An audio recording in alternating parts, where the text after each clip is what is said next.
Superman. Ever since his first appearance in comics in 1938, Superman has been an iconic character in popular culture, going on to spawn countless successful comic book series, TV shows, and movies. However, one aspect of pop culture the Man of Steel hasn't quite been successful in is video games. With over a dozen titles to his name on different systems, they've all ranged from okay to strange to downright awful. However, one game in particular stands out above the rest.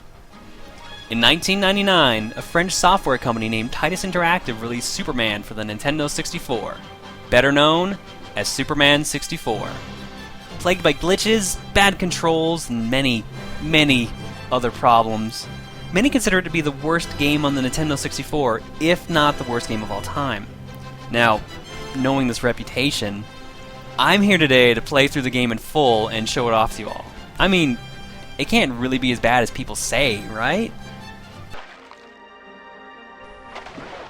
Great.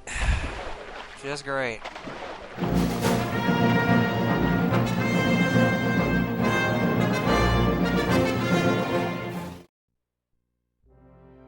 Alright, now, I have a bit of a confession to make. I actually really like this game. And not because it's a good game. I don't think it's a good game at all, actually. I think it's a horrible game. But that's the reason I like it. It's one of those so bad it's good games. And not really on the level of, say, Deadly Premonition, which has a really big following at the moment.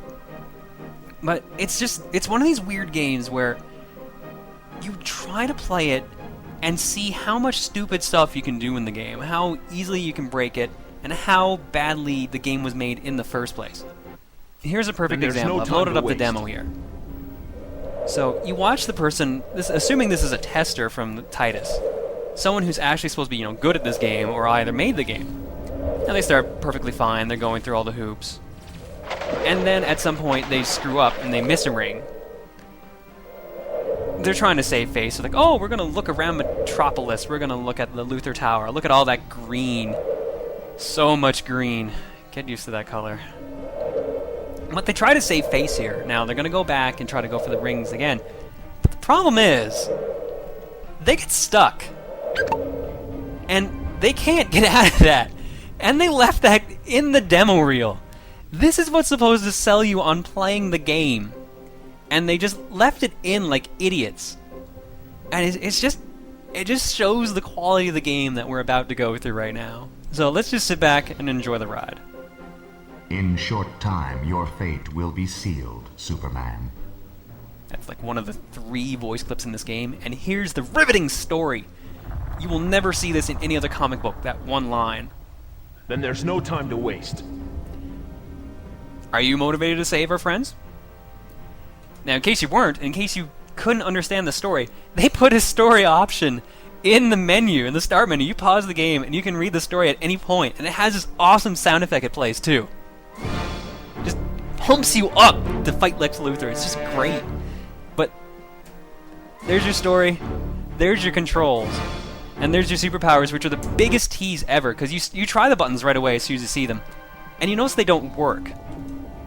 That's because all the powers in this game are run by tokens. You have to pick up power-up tokens to actually use your superpowers. The only things you can use otherwise are super strength and flying. Now, why Lex Luthor would give you your superpowers to use in a virtual world where he's trying to kill you, I don't know, but, if you're playing Superman 64 for the plot, what is wrong with you? You obviously come here for the rings. It's the only reason you play this game, and man, are there a lot of rings. You're gonna love how many rings are in this game. 7 stages of rings, actually. There's 14 stages in this game. Believe it or not, there are some stages where there aren't rings. But we'll get to that in a second. After the rings, we get to play a little challenge minigame. We have 7 seconds to save this pedestrian from being hit by a car. And if we don't, guess what happens? Lex wins! And we can quit the game. I can press start right now and I'm done the game. But God bless me, I'm going to play through this for you guys. Now, if you fail a section 3 times, each time that you fail it, you get sent back to the beginning here. But at the 3rd time, they actually send you to the challenge itself. You no longer have to fight through the rings. So while it can be a major pain in the ass to actually have to do the rings all over again each time, eventually they take pity on you, but only eventually. Now the controls are actually pretty simple for this. You're supposed to pick up the car, and all you have to really do is just fly into it.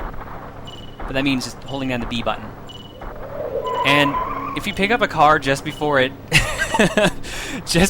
takes off, you actually make the car fly in midair. It's great. You can also pick it up.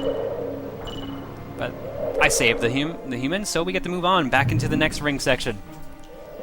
Now, speaking of rings, I did say there were 7 stages of rings. Each stage that is a ring stage, which they call a ride stage, just to make it seem like you're actually having fun flying through the ring. Each ride stage has 5 ring sections you fly through with 4 little mini-games you have to play. The mini-games vary, sort of. Later on they just kind of start repeating, but they have harder challenges. You'll basically see the gist of them all in this one video. They introduce like 1 or 2 new ones in level 2, but otherwise you're going to get the gist of the rings right here. So I'll be merciful on you guys later on, and I will actually cut out some of the rings. I will actually speed them up, so you at least know how long they are. And you're going to be grateful for that, because later on, you notice that the timer only has about a minute and a half now. That's all it did for this ring challenge. Later on, they give you 10 minutes. And you will use most of that 10 minutes. It's disgusting. It leads to one point where you're just holding down the B button. You don't even have the control of the stick. They just literally put a giant line of rings for you to fly through. We'll get to it when we get to it. A quick explanation of the ring system here in case you haven't figured it out already. Green rings are the target rings. Yellow rings are grace rings in case you miss. If you go through a gray ring, you immediately fail and have to restart your ring section. And the red ring is the goal, which starts the next minigame. And this minigame's kind of a trick. I've failed it a couple times. Because it's kind of finicky, as you can tell.